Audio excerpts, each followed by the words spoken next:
गुरु जी, आज का अध्याय की शुरुआत करने से पहले हम अपने प्यारे गुरु जी का नमन करें। ओम नमः शिवाय, शिव सदा सहाय।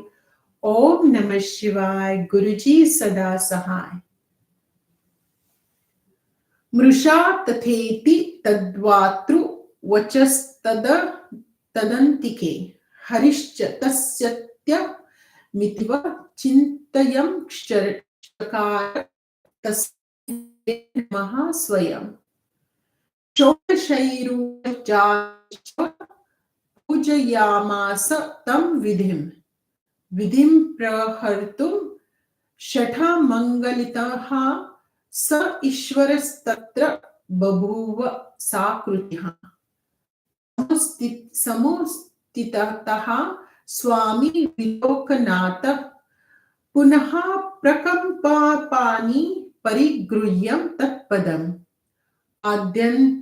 आद्यन्तहीन वपीपूषि त्वयि मोहभया भूयान्विमर्शः इह नावति कामनोत्तरः। स त्वं प्रसीद करुणाकर।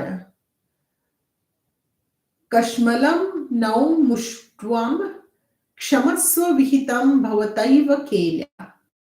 ईश्वर उवाच वत्स प्रसन्नोमि हरे यतस्तवमीश त्वमिच्छन्नपि सत्यवाक्यं ब्रूयास्ततस्ते भविता जनेषु साम्यं मया सत्कृति स्वकृतिर्पल्यः लब्ध्वा। इतः परं ते पृथगात्मनश्च क्षेत्रप्रतिष्ठोस्तव पूजनं च। इति देवः पुरा प्रीतिः सत्तेन हरये परम् ददस्वसाम्यत्यर्थ इति श्री शिवमहापुराणे प्रथमायाः विद्येश्वर संहिता मनलस्तंभाविष्कार वर्णनं नमः सप्तमोऽध्यायः। अथाष्टमोऽध्यायः। नन्दिकेश्वर उवाच ससर्जाथ महादेवः कञ्चिदद्भुतं वाक्यं भ्रुवोर्मध्याद् ब्रह्म दर्प जिह्वासयाः। स वै तदा तत्र प्रतिं प्रणम्यं शिवमङ्गले किं कार्यं करवाण्यत्र शीघ्रमाद्याय। शिव उवाच वत्स योऽयं विधिः साक्षात् जगत्ता माद्यदैवतं नूनमर्चय खगं स्वं तिग्मेन जवसा परम्। गृहीत्वैककरेण केशं तत्पञ्चं दृप्तं सत्यं भाषिणम् छित्त्वा शिरोरस्य निहन्तुमुद्यता प्रकम्प्ययख्यं स्फुटं करे। पिता तवोत्सृष्ट विभूषाम्बरस्तत्र गुतरीया मलकेश संहितैव चञ्चलपपात वै भैरवपादपङ्कजे। तावद्विद्विं दितृशूरच्युतः कृपालूर स्म प्रतिपादपल्लवम् बाष्पैर्वदत् कृत्याञ्जल्या शिशुः स्वं पीतरं कलाक्षरम्। अच्युत उवाच त्वया प्रयत्नेन पुरा हि दन्तं यदस्यं पञ्चानाननिशा चिह्नं तस्माक्षरमस्वादमनुगृहाहार्यं कुरु प्रसादं विधये रमुष्मे इत्यर्थितोऽश्रुतेने शस्तुष्टः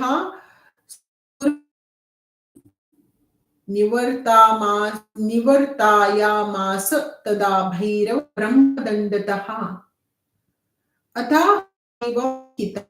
विधिं विगतकन्धरं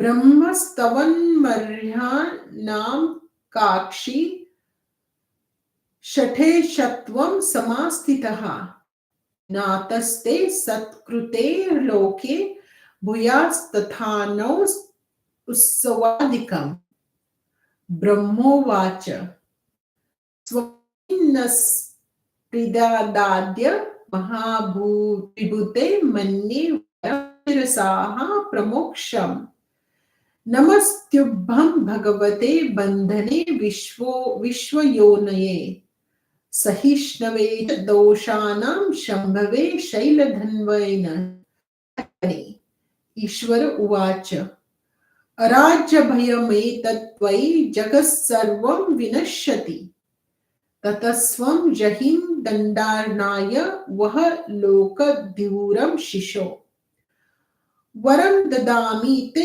तत्र गृहान् दुर्लभम् वैतानिकेषु गृहेषु यज्ञेषु च भवान् गुरु निष्फलते यज्ञां सांख्यकं सदा दक्षिणः अथाह देवः कित्वं केतकं कूटसाक्षिणम् रे केतक दुष्टस्त्वं षठ दूरमितो वज्र ममापि प्रेमते पुष्पे मा भूत् पूजा स्वितः परम् इत्कुत्ते तत्र देवेन केतकं देवजातयः सर्वान् निवारयामास्तुस्तत्पार्श्वदन्यातस्तदः केतक उवाच नमस्ते नाथ मे जन्म निष्फलं भवदाज्ञया सफलं क्रियतां तात क्षम्यतां मम किंचन ज्ञानाज्ञानकृतं पापं नाशयस्तेव ते स्मृतः ते तादृशे त्वयि दृष्टे मिथ्यादोषः कुतो भवेत् तथास्तु भगवान् केतकेन सभास्थले न मे त्वद्वारणं योग्यं सत्यवागमीश्वरः मदीयास्त्वां तिरिष्यन्ति जन्मते सफलं ततः ममोपरि भविष्यासि इत्यानुग्रहं भगवान्तकेतकं विधिमाधवो विराज सभामध्ये सर्वदैवैरभीष्टुतः इति श्री शिवमहापुराणे प्रथमाया विद्वेश्वर संहितायां शिवानुग्रहवर्णनं नामाष्टमोऽध्यायः अथ नवमोऽध्यायः नन्देश्वर उवाच तत्रान्तरे च तयितो नाथं परं विधिमाधवो बद्ध्वाञ्जलिपुटो तुष्णीतस्तुर्दक्षवामागौ तत्र संस्थाप्य दैव सुकुटुम्बवरासने पूजयामासतुः पूज्यं पुरुषवस्तुभिः पौरुषं प्राकृतं वस्तु ज्ञेयं हारनुपुरके कुंडले यत्नसूत्रोत्तरी यस्त्रक्षो ममाल्याङ्गं लियकेम् पुष्पतांबुल कर्पूर चंदन लैपनेहा। अब हम इसका हिंदी अनुवाद सुनेंगे। से कहा, हे हरि, इस स्तंभ का ऊपरी भाग मैंने देख लिया। इसमें हमारा साक्षी यह अनुसार केतक पुष्प ने भी उनके सामने असत्य भत्य मानकर ब्रह्मा जी को प्रणाम किया, उपचारों से की पूजा की। धूर्त ब्रह्मा को मारने के लिए उस अग्निस्तंभ से साक्षात हाथों से विष्णु ने उनके चरण पकड़े और कहने लगे, आदि अनंत हीन शरीर वाले हैं, आपको अज्ञानतावश अपनी स्वार्थ सिद्धि के लिए ढूंढने पर भी प्राप्त नहीं कर सकता है। करुणा कर आप मेरे ऊपर प्रसन्न हो, आपके दर्शन से हमारे पाप धुले और हमें क्षमा करें। आपने यह सब अपनी लीला से ही कर डाला।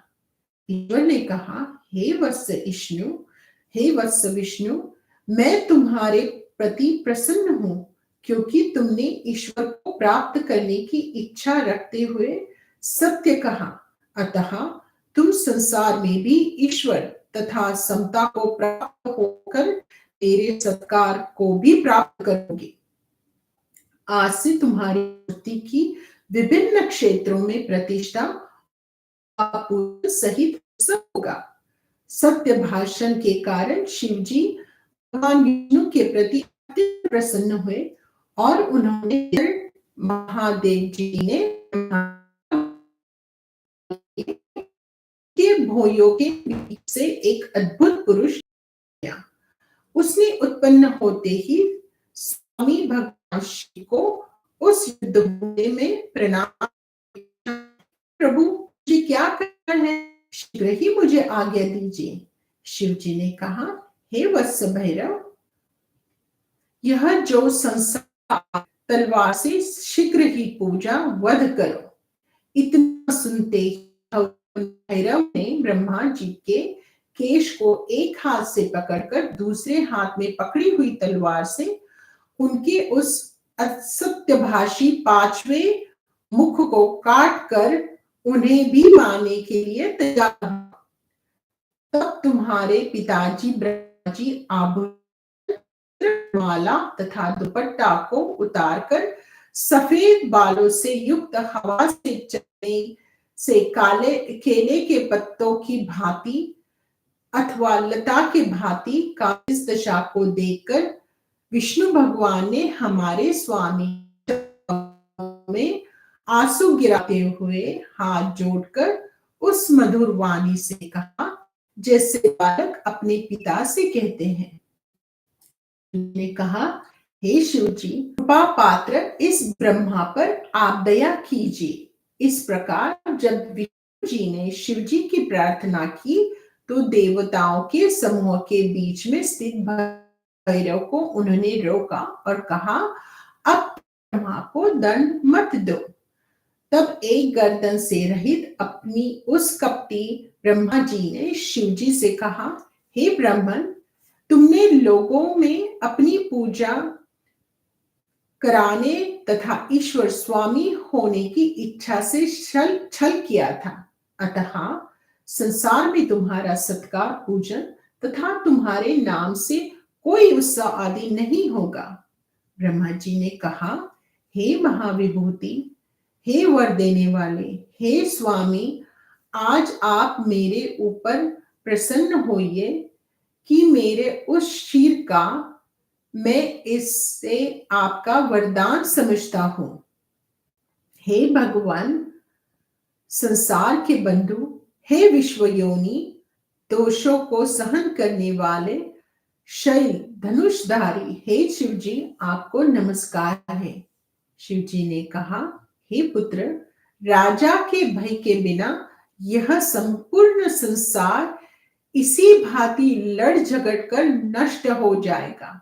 अतः जो दंड के योग्य हैं उन्हें तुम दंड दो और संसार के भार को धारण करो। मैं तुम्हें एक दुर्लभ वरदान देता हूं, उसे तुम स्वीकार करो। वैदिक यज्ञों में अग्निहोत्र आदि तथा स्मृति विहित कर्मों के तुम ही गुरु आचार्य रहोगे।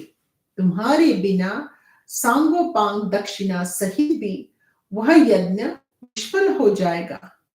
तदंतर भगवान शिव जी ने झूठी गवाही देने वाले केवड़ा के फूल से कहा, अरे दुष्ट केवड़ा के फूल, तू यहां से दूर चला जा।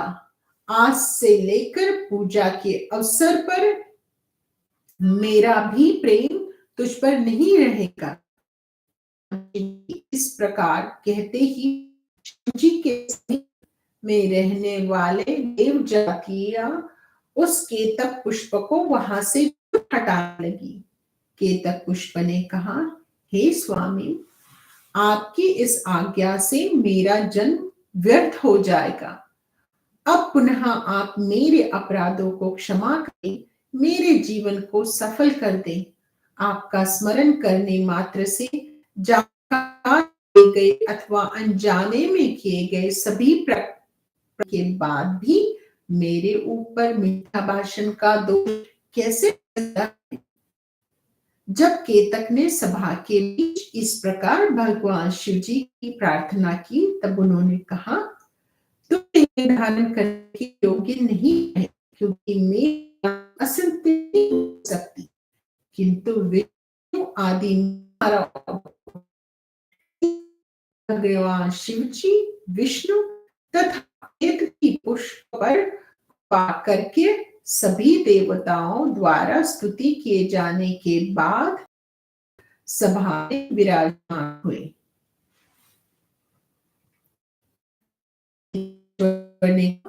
उसी समय वे दोनों ब्रह्मा तथा विष्णु शिव जी को प्रणाम करके शिव जी के दाहिने तथा बाएं भाग में खड़े हो गए। उन दोनों ने सुकुटुंब पूज्य शिव जी को उत्तम आसन पर बिठाकर पवित्र एवं पुरुष संकल्प से उत्पन्न पदार्थों से उनकी पूजा की। पुरुष के संकल्प से उत्पन्न वस्तु समूह को क्षणिक अथवा चिरस्थायी समझना चाहिए। उनमें भी देने योग्य ये पदार्थ है हार, नुपुर, केयूर, बाजूबंद, किरीट, मुकुट, मणिचटित कुंडल, यज्ञोपवीत उत्तरीय दुपट्टा, माला, रेशमी वस्त्र। इसी के साथ आज का अध्ययन हम समाप्त करते हैं। अंत में हम गुरु जी की एक बार फिर मंत्र जाप करते हैं। ओम नमः शिवाय, शिव ही सदा सहाय। ओम नमः शिवाय, गुरु जी सदा सहाय। जय गुरु जी, धन धन गुरु जी, शुक्राना गुरु जी, लख लख कोटि कोटि प्रणाम गुरु जी महाराज को।